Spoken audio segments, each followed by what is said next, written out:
এবার ভাটপাড়ায় যুবককে পিটিয়ে খুনের অভিযোগ। ঈদের দিন দুপুরে ভাটপাড়া পৌরসভার ৮ নম্বর ওয়ার্ডের ৫ নম্বর সাইডিং এলাকায় মোহাম্মদ হামিদ নামে এক যুবককে পিটিয়ে খুন করার অভিযোগ উঠেছে। অভিযোগের তীর মৃতের দুঃসম্পর্কে দাদা মোহাম্মদ ভীমার দিকে। স্থানীয় সূত্রে জানা গেছে, সোমবার দুপুরে মোহাম্মদ হামিদ বচসায় জড়িয়ে পড়েন তারই দুঃসম্পর্কে দাদা মোহাম্মদ ভীমার সঙ্গে। অভিযোগ, মোহাম্মদ ভীমা হামিদকে বেধড়ক পেটালে রাস্তায় এসে লুটিয়ে পড়ে। তৎক্ষণাৎ তাকে ভাটপাড়া স্টেট জেনারেল হাসপাতালে নিয়ে গেলে চিকিৎসকেরা মৃত বলে ঘোষণা করে। যদিও মৃতের পরিবারের তরফ থেকে এখনও পর্যন্ত থানায় কোনো অভিযোগ দায়ের করা হয়নি।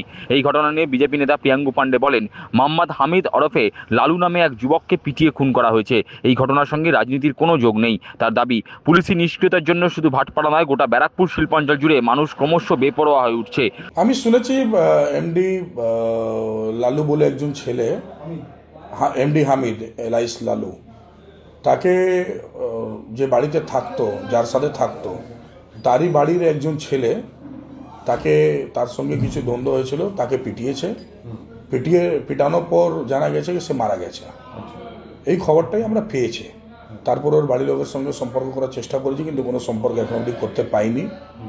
তো আমি এইটুকু বলতে পারি, আজকে দিনে শুধু ভাটপাড়া নেই, পুরো ব্যারাকপুরে মানুষের মনে আর কোনো ভয় নেই।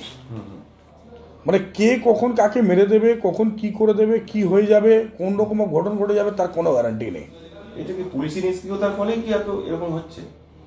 মানতে পারেন, এটা তো অস্বীকার করার কোনো জায়গা নেই, কিন্তু এটা কেন নিজের মধ্যে হলো এটা বুঝতে পারছি না। হ্যাঁ, সকালবেলা সবাই একসাথেই ছিল। আমার কাছে যা খবর, এরা সবই একসাথে ছিল। যে ছেলের সাথে থাকে, এই ছেলেটা যে মারা গেছে, যে যার সাথে থাকে তার সাথে খুবই ভালো সম্পর্ক, আমি দীর্ঘদিন থেকে দেখেছি। না, বলতে পারেন বড়দা হিসাবে এরা জুলির সঙ্গে থাকতো। কিন্তু এই ঘটনাটা কি করে ঘটলো, কেন পিটালো, আর এই পিটানোর পর মানে মেরে যাওয়াটা, এই যে মারা গেল, সেটা নিয়ে অদ্ভুত লাগছে। রাজনৈতিক কোনো ইয়ে ছিল না তো? না, রাজনীতি কিছু নেই এর মধ্যে, মিথ্যা বলে কোনো লাভ নেই। এর মধ্যে পলিটিক্যাল কিছুই নেই। সেই একটা বাড়িরই সমস্ত লোক। হ্যাঁ, ঠিক আছে, মোহাম্মদ হানিফের লালুর বাড়ি আলাদা হতে পারে, সে আলাদা মা বাবার ছেলে হতে পারে, কিন্তু সারাদিন ও জুলির সঙ্গেই থাকতো। জুলিটা হচ্ছে যার বাড়িতে থাকতো। কিভাবে মারা যাবে? ওকে পিটিয়েছে, যা শুনেছি আমি। জুলির ভাইপোর সঙ্গে কিছু হয়েছিল, সে পিটিয়েছে। নিজের মধ্যে গন্ডগোল, পারিবারিক রকমেই। পারিবারিক তো পুরো ফ্যামিলি বলা যাবে না, কিন্তু জাস্ট লাইক একটা ফ্যামিলিয়ার স্টাইলে এরা থাকতো, একটা ফ্যামিলি হিসাবে এরা থাকতো নিজের সঙ্গে। হ্যাঁ, পার্টি করতো কিনা করতো সেটা ওর নিজস্ব ব্যাপার, কিন্তু সাপোর্টার আছে এরা। ও তৃণমূল কংগ্রেসের সাপোর্টার। হ্যাঁ, যে মারা গেছে, যে মেরেছে, তৃণমূল কংগ্রেসের সাপোর্টার দুইজন। সে তো চলছেই,